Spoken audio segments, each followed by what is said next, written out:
ito po ang pagluluto ko ng liver, pero kahit na sabihin ko kung paano ko po ginawa.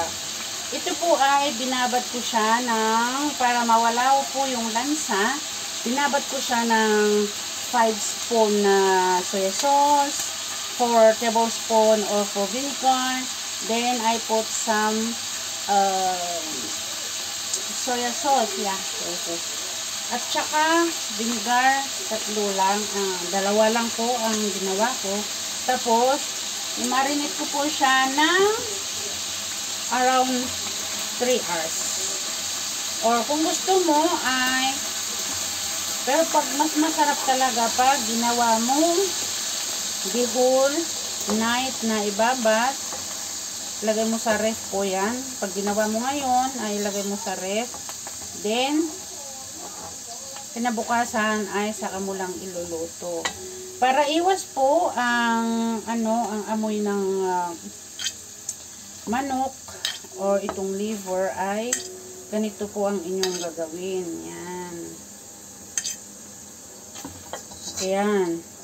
Prinito ko muna siya ng little brown po yung ating atay. Then, set aside po natin. So, ngayon ay ipiprito natin ng garlic cloves. Ay, hindi ko alam. So, ito na po ang ating. Lagayan po na lang natin ng konting mantika. Pasensya na po sa ating yan. Okay, if it's good, we can put now the garlic.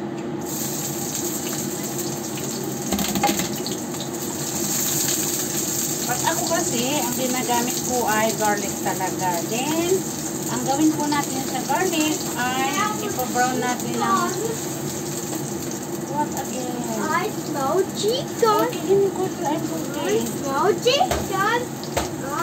Say hello.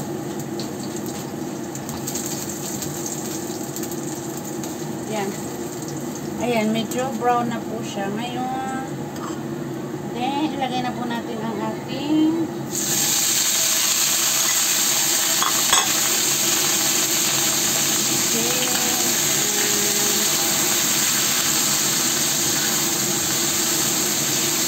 madali lang pong iluto po kasi naprito na po natin siya kanina. Then, ito po yung pinag-marinatan natin ay ilalagay po natin ngayon.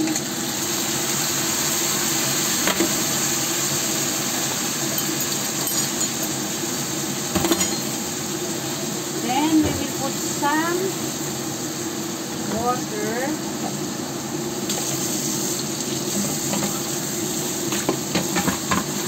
Ito po pala ay with egg.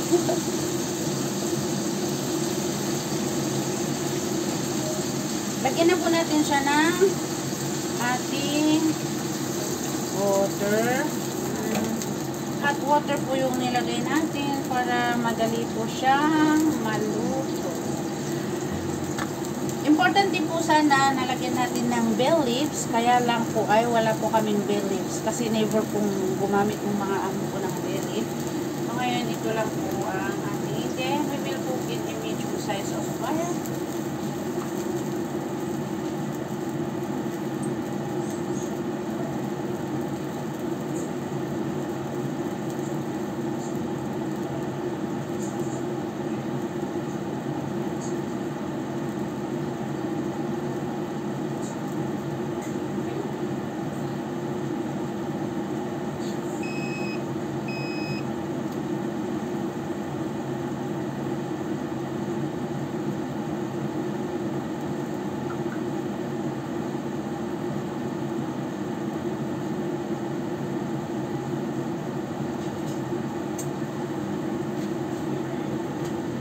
So, ito po ang aking video for today. Yan. Niluluto ko ang aming baon tomorrow with egg po yan. Lagyan po natin siya ng egg para masarap. Depende po kung ilang egg po ang gusto nyong ilagay. It's up to you.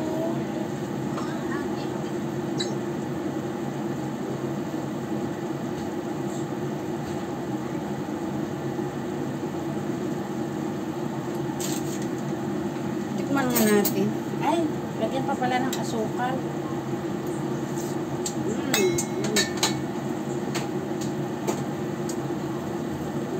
So, lagyan po natin siya ng asukal.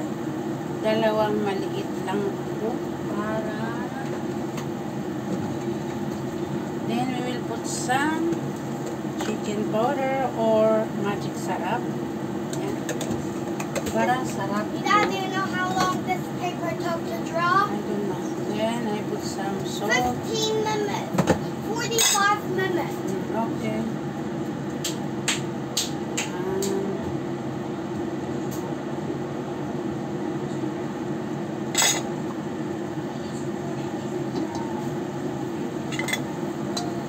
Sarap sana kung may bay leaves, no? Sarap nga. My goodness.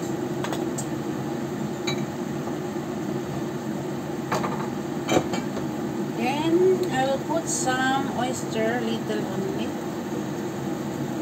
Yung oyster po is optional lang po yan. Depende po sa inyo kung gusto niyo lagyan po ng oyster. Saka yung soya sauce, pwede rin pong lagyan ng dark soya sauce or yung light. Yung nagamit ko po is yung light kasi wala kaming dark. So, yan po siya. Then, i-open na po natin ang ating egg.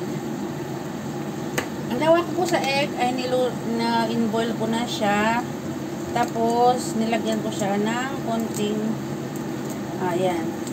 Para hindi po pangit ang pagka-open, lagyan po ninyo ng suka kung may suka kayo habang ito ay nag-boil. Pero kung wala po, wala naman pong problema. Okay, then we can put our egg.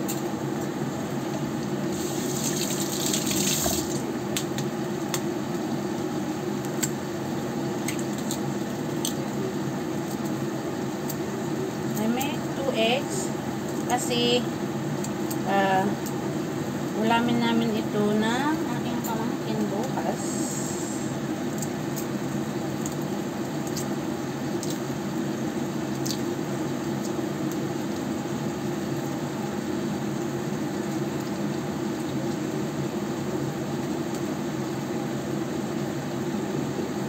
Yan po.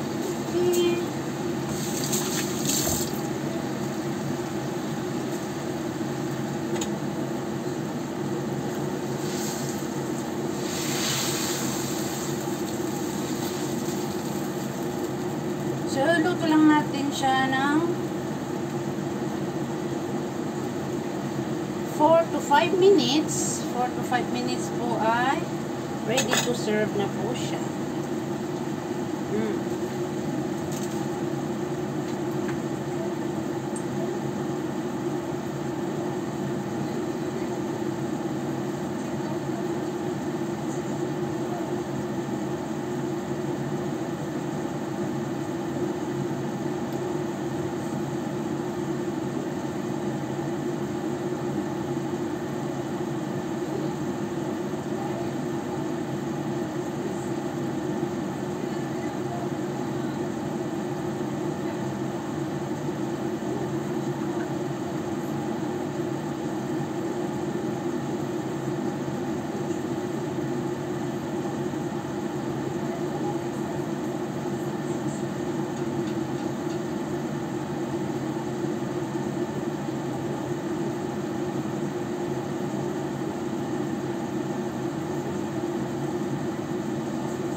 Yan na po siya.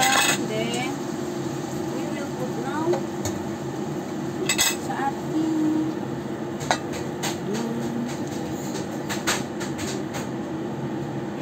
yan, sa katitinda ko ng ano.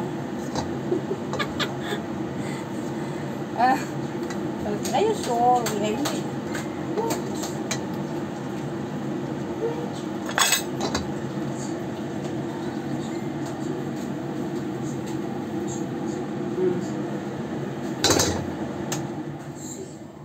So, ito na po ang ating nilutong liver. Masarap po yan. I-try po ninyo yung aking ingredients o ang way ng aking pagluluto at may konting sauce po na masarap talaga siya. O, yan. Po sa itlog po ay nasa sa inyo po kung ilan ang gusto ninyong ilagay. Pwede pong 5, 4, 6, 10. Kung 10 po kayong pamilya ay pwede rin po ninyo lagyan ng 10. Pero kami po ay 2 lang doon sa pamangkin ko bukas. Pupunta po kami sa beach kasi wala po kaming pambili ng aming pagkain. So, nagluluto po ako para sa aming baon at nagluto din po ako ng aming kanina ay nag-fry po ako ng chichi. Yan.